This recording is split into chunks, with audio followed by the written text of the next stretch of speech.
अस्सलाम वालेकुम नाजरीन, ऑफ स्टंप क्रिकेट में आप सब लोगों को खुश आमदीद। नाजरीन, जैसा कि कहा जाता है कि catches win the matches, PSL में तो हमें ये साबित भी हो गया। जितनी गंदी जिस टीम की फील्डिंग थी वो उतना ही बुरे तरीके से हारी है। लाहौर कलंदर्स जो कि फील्डिंग में बहुत बुरा परफॉर्म कर रहे हैं, इस दफा 5 के 5 मैचेस हार चुके हैं।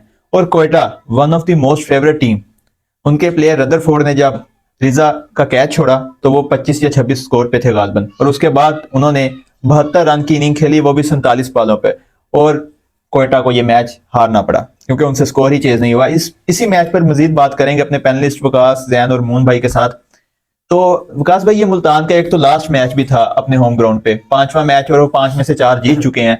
और इसके साथ साथ यानी कि वो अपनी विनिंग, यानी कि पिछला मैच बेशक हारे लेकिन दोबारा से उन्होंने विनिंग स्ट्रीक, हाँ जी, विनिंग स्ट्रीक शुरू कर ली है। जो आपने कैच ड्रॉप की बात की, जो वो तो हम पीएसएल के स्टार्ट से देख रहे हैं। इस दफा पीएसएल में पता नहीं फील्डर्स को हो क्या गया, इतनी गंदी किस्म की फील्डिंग कर रहे हैं और मैच हार रहे हैं जिस वजह से, क्योंकि कैचेस विन मैचेस जैसे आपने बात की। कल भी ये देखने में मिला, रिजा हेंड्रिक्स का कैच ड्रॉप हुआ, उसके बाद उन्होंने बहुत ही जबरदस्त नॉक खेला। आमिर जो कि अभी तक बहुत जबरदस्त बॉलिंग कर रहे थे, उन्होंने एंड पे आमिर पे भी लाठी चार्ज किया और एक तगड़ा टारगेट दिया उन्हें, जो वो डिफेंड भी किया मुल्तान सुल्तान्स ने और एक जीत हासिल की। और जैन भाई, इसके बारे में आप बताएं, कल का जो कैच ड्रॉप हुआ रिजा हेंड्रिक्स का, और बहुत ही नुकसानदेह साबित हुआ वो।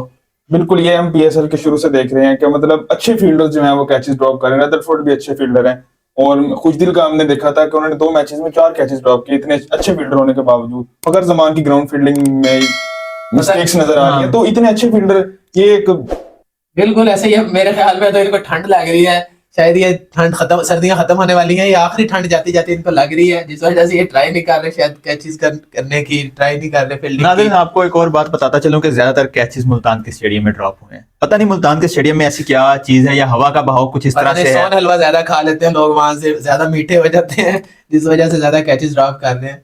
मुल्तान की टीम नाजरीन 180 स्कोर का, यानी कि उन्होंने पहाड़ खड़ा किया कोयटा के लिए, जो कि इतना मुश्किल स्कोर नहीं था। मुल्तान जैसी विकेट पे अच्छा टारगेट था, सेट कर लिया। लेकिन अगर आप देखें तो कोयटा ने भी 167 किया, वो नजदीक नजदीक थे, लेकिन उनका कोई बैट्समैन उस तरह प्ले नहीं कर सका जिस तरह रिजा हेंड्रिक्स ने किया। तो यही मेन वजह है उनके हारने की।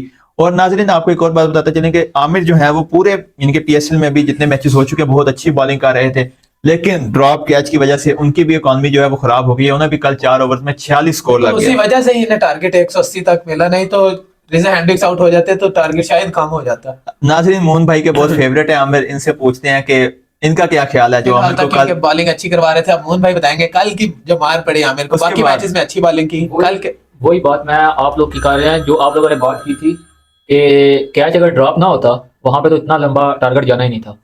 तो आमिर की आप पिछले मैचेस में सारी बॉलिंग देख लें, उसके बाद जो पिछली लीग्स हुई हैं उसमें देख लें आमिर की परफॉर्मेंस। तो आप अगर शहीन के साथ भी देखते हैं ना, उसको कंपेयर करते हैं तो शहीन से भी काफी अच्छी बॉलिंग। बिल्कुल, रिसेंट टाइम्स में तो बहुत जबरदस्त बॉलिंग कर रहे हैं आमिर। हर लीग में उन्होंने लीग से बहुत कुछ सीखा है, इंटरनेशनल से जब से दूर हुए हैं, कुछ हरकत की वजह से कुछ गलतियां थी, लेकिन अब उन्हें लग रहा है कि इस चीज का एहसास हो रहा है। मजाला करेंगे वो इंशाल्लाह, अगर उन्हें मौका मिले रिटायरमेंट उन्हें वापस लेनी चाहिए। सरफराज भी ये कोशिशें कर रहे हैं कि आमिर जो है वो रिटायरमेंट वापस ले ले, और हम सब भी यही दुआ कर रहे हैं कि वो रिटायरमेंट वापस लें। वेस्ट इंडीज में वर्ल्ड कप है, आमिर का वहां बहुत ज्यादा एक्सपीरियंस है और हमें इस वक्त उनके एक्सपीरियंस की जरूरत है, जबकि हारिस रऊफ भी अभी इंजर्ड है और तकरीबन वर्ल्ड कप से भी आउट हो चुके हैं वो।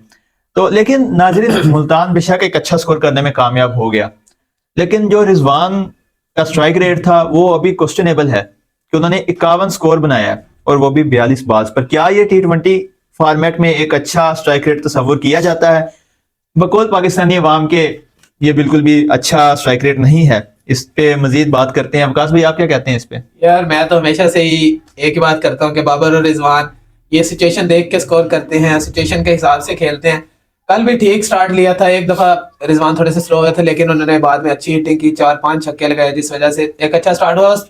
टफ थी कल वाली भी, और उस हिसाब से अच्छा स्टार्ट दिया। जब ओपनर्स की विकेट ना जाए तो स्कोर अच्छा हो जाता है, जैसा कि आपने कल सेकंड मैच में भी देखा, बाबर और साइम की पार्टनरशिप लगी, इस वजह से एक अच्छा टोटल सेट हुआ। जैन, आप क्या कहते हैं स्ट्राइक रेट पे? देखिए, मैं तो शुरू से कह रहा हूँ कि रिजवान ज्यादा स्लो खेलते हैं, क्योंकि बाबर जो है वो बिल्कुल अपना ठीक खेलते हैं। एक प्लेयर ऐसा हर टीम में मौजूद है जो एंड तक इनिंग को लेकर चलता है, और बाबर अच्छा खेलते हैं। लेकिन बाबर के साथ जब रिजवान आते हैं तो वो ज्यादा बाबर पे भी प्रेशर क्रिएट करते हैं। कल वो बाउंड्रीज लगा रहे थे, लेकिन उसके बावजूद जो डॉट बॉल खेल रहे थे, आप स्ट्राइक रेट देख लें उनका, एक छक्का लगाते हैं, 2-3 डॉट बॉल खेलते हैं, फिर सिंगल ले लेते हैं। बिल्कुल, ये बात ठीक है कि एक साइड से एंकर हो, एक साइड से स्ट्राइक अच्छे तरीके से। चले नाजरीन, और कल भी शुरू में आपने देखा कि रीजा हेंड्रिक्स और दोनों स्लो खेल रहे थे। बहुत बाद slow में खेल रीजा रहे थे। हेंड्रिक्स ने मोमेंटम को बिल्ड किया, उस पे कैपिटलाइज किया, जो कैच ड्रॉप हुआ और रन्स किए, लेकिन रिजवान फिर 50 करने के बाद आउट हो गए। नाजरीन आपको बताते चलेंगे कल चाचू इफ्तिखार गोल्डन डक पे आउट हो गए मोहम्मद आमिर की बात। मोहम्मद आमिर की बाल पे।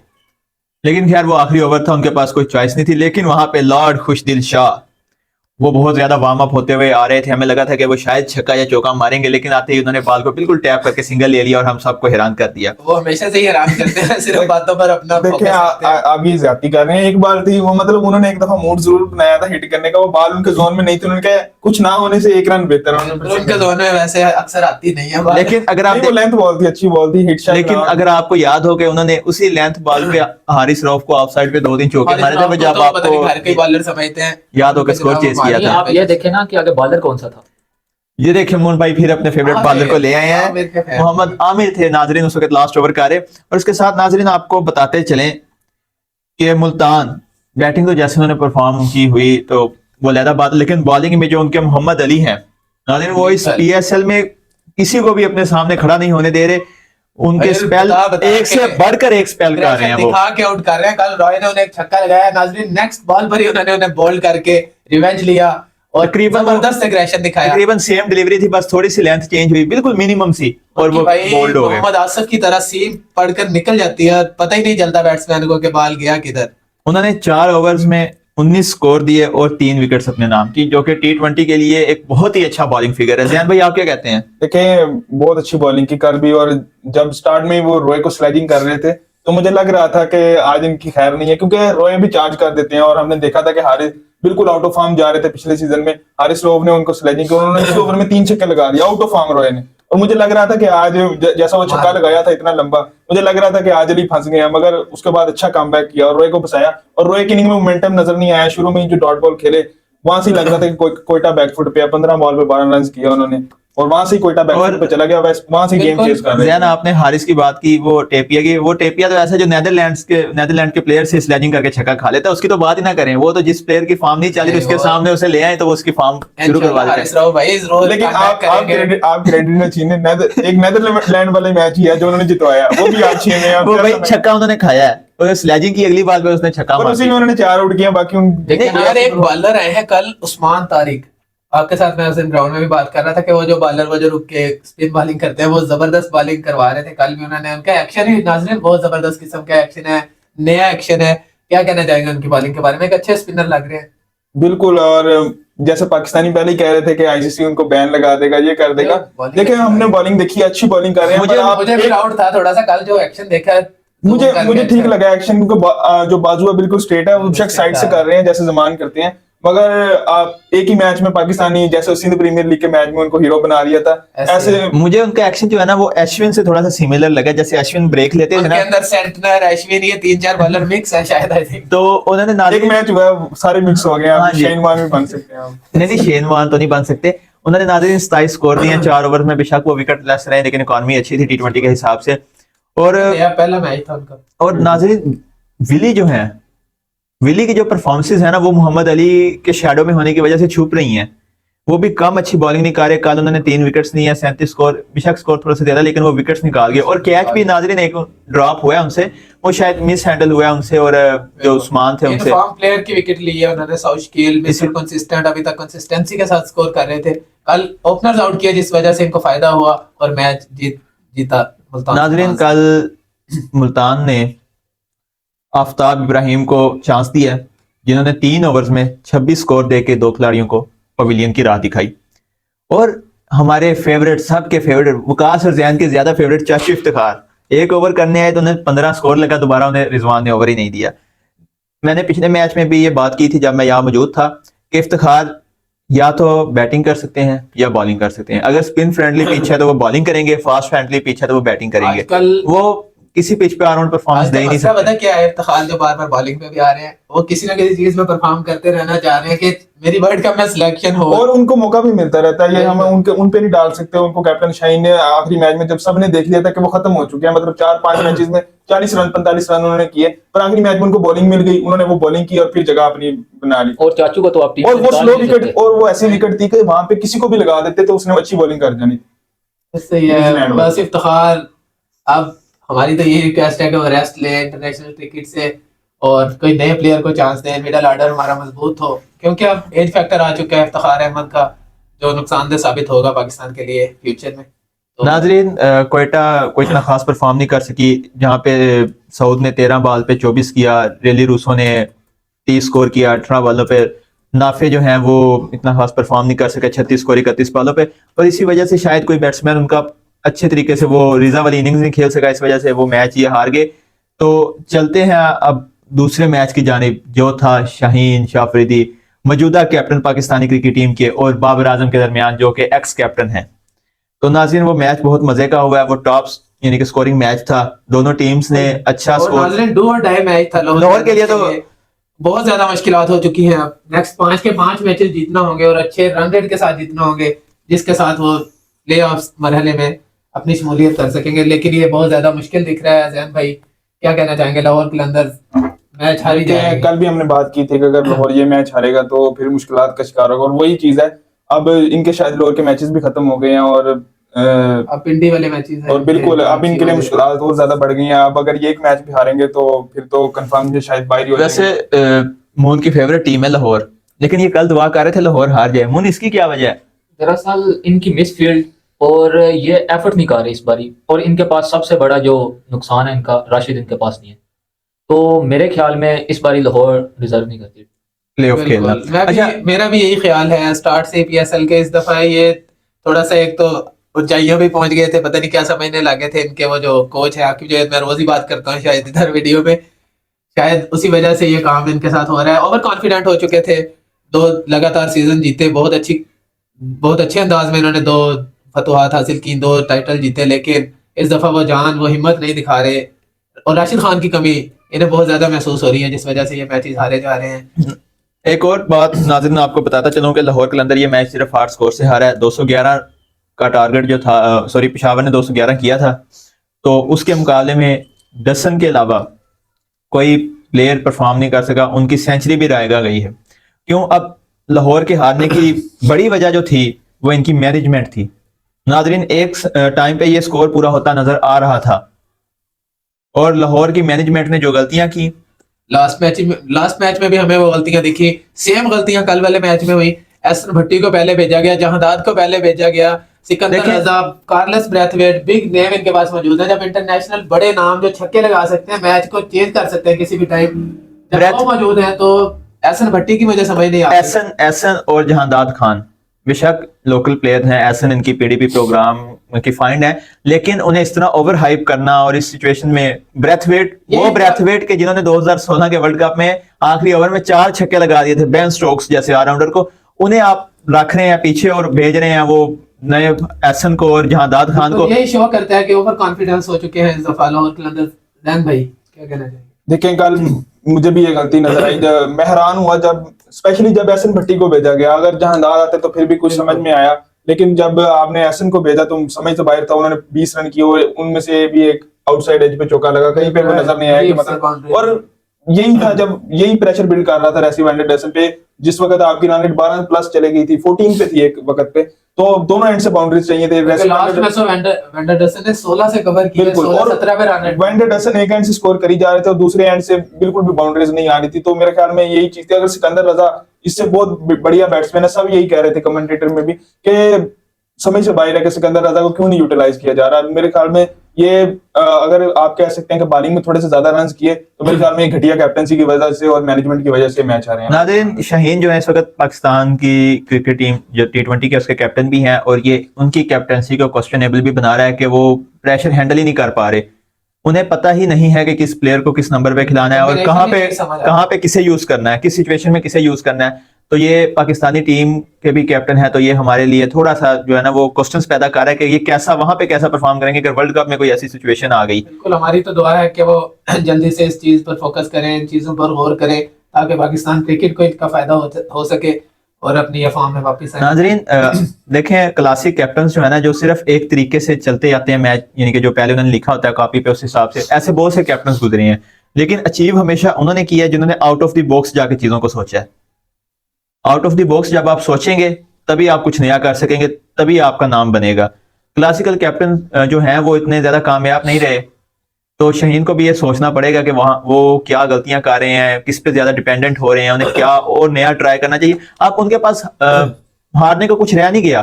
बिल्कुल। एक और चीज, फखर जमान की फ्लॉप शो चल रहा है। 5 मैचेस में 70 स्कोर है फखर जमान का, जो एक 42 स्कोर का नाक आया था। उसके अलावा आप देख लें 4 मैचेस में 28 स्कोर। बहुत ही लेकिन अजीब अब किस्म आकाश के भाई, सवालात पैदा जैसे कर रहे हैं। आप बाबर के बारे में कह रहे थे ना बैड लक, हम भी उसके बारे में यही कहेंगे कि इस टाइम उसका बैड लक है। देखें लाहौर, यार फखर जमान ये है ना कि वो चलते ही नहीं है। जब चलते हैं फिर वो एक मैच में चल के पासा बदल नहीं, देते हैं विकास भाई- लेकिन वो 20-25 मैचेस में 1-2 दफा हो जाए ऐसा फिर। लेकिन अगर आप पिछले 2 सीजन देखें तो अगर लाहौर जीता है तो उसमें एक बहुत हद तक एक किरदार फखर का रहा है। स्कोरर थे इनकी तरफ तो से। फखर का अगर हम ये कहेंगे वो एक आध मैच में चलते हैं तो ये नहीं, अभी यार उनको फोकस करना चाहिए। वो एक ही रेंज में खेलते रहते हैं, एक ही साइड पे मिड विकेट पे उनका एक एंगल बन जाता है उधर ही, बस जिस दिन वो चल जाए अच्छा, फिर तो मेरे ख्याल में ये छोड़ते ही नहीं है ना। मेरे ख्याल में ये कंफ्यूजन है, क्योंकि नेशनल टीम में आप उनको 4 नंबर पे खिला रहे हैं। पहले वो ओपनर खेलते थे, उनको नंबर 4 पे खिलाया गया। उन्होंने बड़ी मुश्किल से एडजस्ट किया खुद को। आपको नजर आया कि स्पिनर के खिलाफ वो काफी बेहतर खेलते हैं। सऊदी को 4 किया, हमने देखा होगा सीरीज में, मतलब अच्छी बैटिंग कर रहे हैं। और आपने जब फिर कुछ मैचेस के लिए, लीग मैचेस के लिए आप फिर उनको ओपनर खिला रहे हैं, मेरे ख्याल में ये भी एक कंफ्यूजन का शिकार है वो अपने रोल का। और मेरे ख्याल में एक आप अब्दुल्ला शफीक को खिला सकते हैं ऊपर, और फखर को मिर्जा नंबर ताहिर 4 पे बेग खिला को यार सकते मैं हैं। तो कह रहा हूँ कि इनकी जगह रेस्ट दें फखर जमान को 1-2 गेम के लिए, और मिर्जा ताहिर बेग को लेकर आया जा सकता है। वो अच्छे ओपनर थे लास्ट टाइम, हमने देखा लास्ट सीजन में अच्छी बैटिंग की उन्होंने। देखें कि फखर पे इतना ज्यादा रिलाई करती है लाहौर के, वो उन्हें बाहर करने का सोच भी नहीं सकती। लेकिन आपको मैं फिर कहूंगा आउट ऑफ बॉक्स जाना पड़ेगा कुछ लाहौर, तो उसे risk बेशक लेना होगा। एक आधे मैच का रेस्ट दे दें, लेकिन उसे रेस्ट लेकिन अब रेस्ट के लिए मतलब इतने मैचेस बचे नहीं। अगर आप रेस्ट देते हैं, अगर देखिए आप अब आप आपके पास हारने को कुछ है तो है नहीं। बिल्कुल। अगर लाहौर 5 के 5 मैचेस जीतती भी है ना, तो वो एंड पे आके उसके लिए इशू बनना है, रन रेट का इशू। इशू होगा। नहीं 5 मैचेस जीतेगा तो मेरे ख्याल में क्वालिफाई कर देंगे। 4 पे नेट रन रेट का शायद मसला नहीं, देखें, अगर वो अब बाहर है तो उसे लेकिन मैं तो अभी कहता हूं उनके बाहर ही मैचेस रहना अपने चाहिए। होम के मेन मसला है, उनके होम मैचेस तकरीबन खत्म हो चुके हैं। अब नेक्स्ट मैचेस उनके कराची का है, कराची के साथ, उसके बाद रावलपिंडी में है, इस्लामाबाद के साथ, लाहौर के- मुश्किल हो जाएगा। लाहौर की तरफ से जो पॉजिटिव पॉइंट मुझे नजर आया वो यही नजर आया कि शाहीन जो है वो रिदम पकड़ रहे हैं वापस। वेंडरसन की अच्छी बात। चले वेंडरसन और तो शाहीन की मैं को पॉइंट आउट करना चाहूंगा, कल फिर तीसरा ओवर जो है, जब आपको पता है कि आप विकेट टेकिंग बॉलर है, आपने तीसरा ओवर फिर लेट किया, 13वां ओवर किया, जब 15वां ओवर जब पार्टनरशिप 136 रन की हो गई थी। अगर आपको पता है कि आपको विकेट्स चाहिए, एट डेथ पे बॉलिंग तो जमान खान भी कर लेते हैं। आप शुरू में 10 ओवर के बाद 1 ओवर करते हैं अपना, अगर विकेट मिल जाती तो मेरे ख्याल में रन काफी कम होते। जमान की जो फॉर्म है वो भी इस वक्त क्वेश्चनेबल है कि क्योंकि हम सोच रहे किस्म थे की बॉलिंग हो रही थी कि हम उन्हें लेके जाएंगे वर्ल्ड कप स्क्वाड के साथ, लेकिन इस दफा पीएसएल में उन्हें टफ कंपटीशन मिल रहा है। मोहम्मद अली की जानिब से नसीम शाह फॉर्म में है, आमिर जो है वो रिदम पकड़ रहे हैं। तो नाजरीन ये जमान खान के लिए मुश्किलात बढ़ रही हैं, ये इस बात का अदराक उन्हें खुद भी होना चाहिए, और उनके जो सो कॉल्ड कोच हैं जो आकिब जवेद भाई हैं उन्हें भी होना चाहिए। क्योंकि अब आप इस बात पे उन्हें नहीं लेके जा सकते कि शाहीन जो है वो लाहौर कलंदर का भी कैप्टन और पाकिस्तानी क्रिकेट टीम का भी है, वो जमान को प्रेफर करेगा। बिल्कुल। इस तरह नहीं होगा, कुछ परफॉर्मेंस देगा तो वो खेलेगा, वरना क्वेश्चंस राइज होंगे। और मैं बल्कि कल एक मेम देख रहा था कि शाहीन बाबर आजम को कह रहे कि बाबर भाई माना कि आपने स्कोर किया है, लेकिन आपने लाहौर कलंदर्स को हराने में अहम किरदार अदा किया, इसलिए मैं आपकी जगह साउथ शकील को खिलाऊंगा। तो नाज़रीन इस तरह का कुछ भी नहीं हो सकेगा, क्योंकि वहां पे अवाम जब एक प्रेशर बिल्ड करती है तो फलस्तीन के फ्लैग्स भी ग्राउंड में चले जाते हैं जो पहले बैन थे। तो अवाम का प्रेशर बहुत ज्यादा है, और अब लाहौर पे तो हमने जितनी बात करें वो कम ही होगी, क्योंकि जिस तरह की उनकी फॉर्म चल रही है, हम हर दफा लाहौर पे बहुत ज्यादा बात करते हैं कि उन्हें क्या क्या गलतियों से सीखने की जरूरत है, पर शायद वो नहीं सीखना चाहते। बिल्कुल।